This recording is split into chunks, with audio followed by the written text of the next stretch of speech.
Thank you, Mr. Chairman.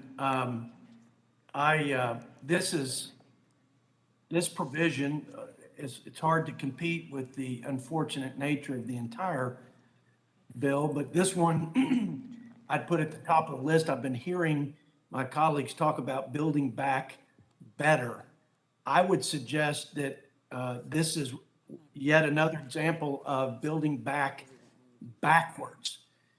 In fact, in West Texas, we'd say building back backwards. And that's a technical term for really, really upside down. On one hand, Mr. Chairman, we've got this hammer that we continue to beat down our job creators, our family farmers with the death tax, our fossil fuel or oil and gas, independent mom and pop operators who fuel this economy. We beat down our workers in trade by our inaction. We should do these no-brainer trade, pro-growth, job-creating provisions like TPA, GSP, MTB. These are no-brainers. We haven't done that. We're putting money into a program that has gone from 230 some odd participants to 230,000 participants to 23,000 participants. Washington is the only place, colleagues, that you could borrow trillions of dollars to fund a failed program that is designed to fix a problem that Washington created. That is the picture here. The fact that we're talking about farm assistance to our ag producers is it's almost humorous if the fact that we're going to be talking about the death tax and the death to family farmers and the largest liquidation of farming operations this country has ever seen on account of a supercharged death tax, which is the most un-American provision in the tax code, it's not serious. This isn't serious.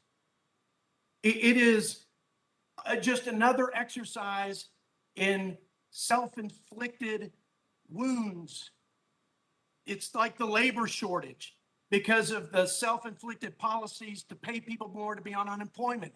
It's like the massive spending that you wrap the flag of COVID around to bail out unions and bail out broke cities and states that created inflation. I won't even talk about the self-inflicted crisis at the border or the debacle in Afghanistan, but these are the policies of self-destruction. That's what I've been trying to say. This will implode and our kids will be there to pick up the pieces. This is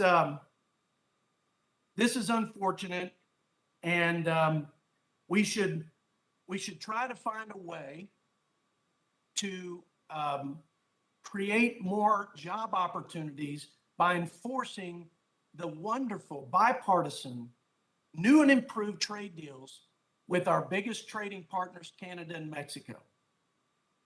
I heard my colleagues say this, and they were right.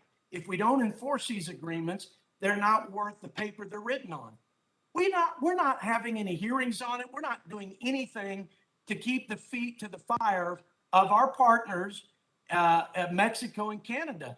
And the barriers are going up, and the playing field is becoming unlevel again. And China's ripping us off again because we're not following through on the purchase agreement and their fundamental reforms. So I can't take this seriously because there's been no leadership from our committee on these issues that I think would prevent the economic impact to these trade workers. It would mitigate it. I don't know that it would all prevent it. And I'm not against finding ways to provide assistance to folks in Michigan or in Oregon, but I'm not about to throw good, hard-earned tax dollars after bad in this provision of this bill. So this is bad. I hope you withdraw it. I'm going to oppose it, and I thank you for the opportunity to comment, Mr.